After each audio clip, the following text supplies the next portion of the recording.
Man, it is just a beautiful Sunday down here on the bayou. Um, just kind of taking it easy today and working on another first aid kit. Now, if you're one of my five faithful, you know that I have several types of first aid kits. And today I've built a very specific one. I've built a bleed kit, or bleed control kit, or what they call them, hemorrhage control kits. And the way I got here is just really kind of a weird, circuitous route. And I'm not recommending this, but here's how I got there. As you know, I throw nothing away. I have resource piles of what my wife likes to call junk.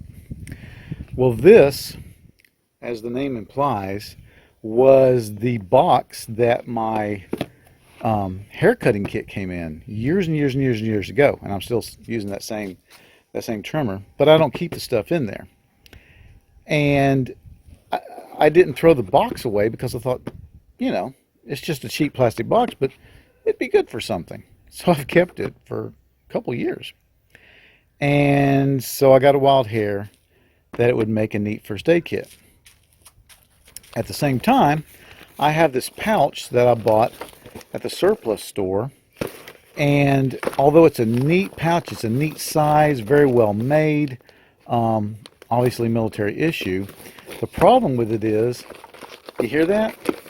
It has foil sewn inside between the two layers of material because it is a anti-static charge pouch. And I didn't realize that when I got it. It is a noisy pouch. It makes noise. That automatically takes it out of the running for a lot of things. And I thought about trying to find a way to take the foil. You can't do it. You can't do it. So you've got this wonderful pouch that has lost all of its Sneaky Pete type attributes. But, as I said, I never throw anything away. So I've held on to that too.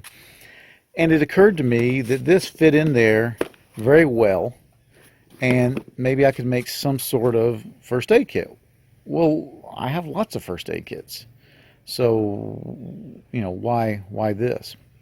So I thought, well, I want to make a first aid kit that's not, tactical, but at the same time, you might want to carry it if you were at the range or if you're doing some exercises, and maybe carry something very specific. So I thought, you know what, I don't have a bleed out kit, not a specific bleed out kit. So that's what I've made here today.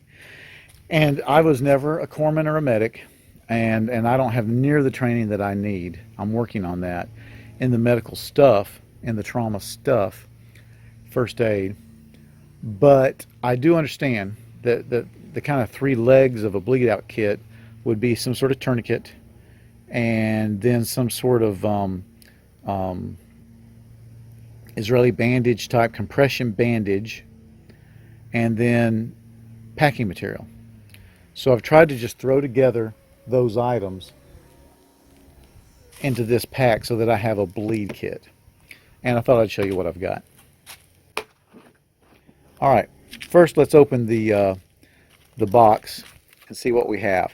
And so what I've chosen to do is put in the box what might already be wrapped, already self-contained, and then the stuff that was not self-contained I would put into these little bags. That one says I stole it from another first aid kit. I got to take that off. And these are neat little bags. They're very, very cheap. I got them off Amazon. As it say, Tink Spark, whatever that is. But I don't remember, 10, 15 bucks, and you just got this buttload of these little different size bags. I don't think they're watertight or anything like that, but they're neat little bags just for organization. And one thing you want to have with first aid stuff is organization. So what I've got is in here, I've got a TK4 tourniquet. I've got 2 Israeli compression type bandages. That one's some sort of knockoff, and this one I think is actually from First Care.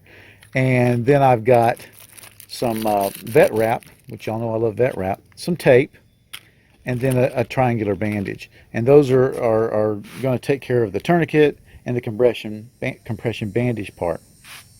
And then over here in the outside pouches, I have this one little bag just full of these little 2-inch gauze rolls. What do you got there? Six of the 2-inch gauze rolls. They fit in that little bag good. And in this thing, I've got nothing for the eye. I've got a bunch of gauze sponges. Over here, what I've done is I've put some bleed stop. And watch me try to open this. It's not going to work. Excuse me. Okay, how to use my teeth. So what I've got in there is some poor man's bleed stop bleed, and quick seal, and these actually work pretty good. They're like the Walmart version of the quick stop. So I'll put those in later. So I've got the three stools, or the three legs of that stool. The tourniquet. I've got the compression band and the stuff for stopping the bleeding, packing the wound, and stopping the bleeding. So now I'll show you how I'll put it all in there. Alright, so what I've found is that if I put this the largest flat container of gauze in there first, that rides better, and then I'll put the hard box in there. And I want to say while I'm doing this, if you're thinking to yourself, well, good Lord, why'd you make a video about this? Anybody can make this. This is simple. Yeah, it is. Yeah, it is. And if you go to the range, think about having something like this. Build something like this. It's not very expensive, and you could go to Walmart or CVS and probably find most of the items. Maybe not the tourniquets and the compression bandages, but you can order those off Amazon or any one of 100 online stores. Skinny Medic, Bear Tactical, I think his name is. There's a bunch of them.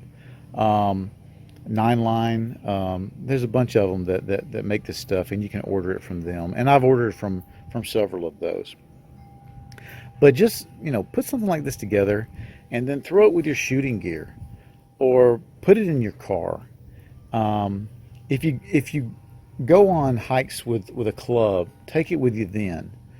If you do some sort of I don't know, Minuteman training, take it with you there. And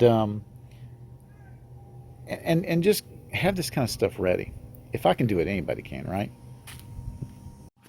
So there you go. You can see I've got everything in there, and then I'm going to just lay this bleed stop on top and shut it, and we'll have a nice little kit. And I think this is going to go. I already have a IFAK with my shooting gear, but I'm going to stick this in there too, because and God forbid this ever happened, but if anybody started shooting at a gun range, it would probably get really bloody quick, and one IFAK wouldn't do it. That IFAK that I have is mostly for me, or for somebody at a range accidentally has an accidental discharge and shoots themselves, or and that happens. People get shot in the foot. People shoot themselves in the hip, doing some sort of draw they shouldn't be doing. But a hemorrhage kit or a bleed out kit is just a good thing to have when there's more than one of you. Hey, this was just a quick video, and I appreciate you watching it. Thanks a lot.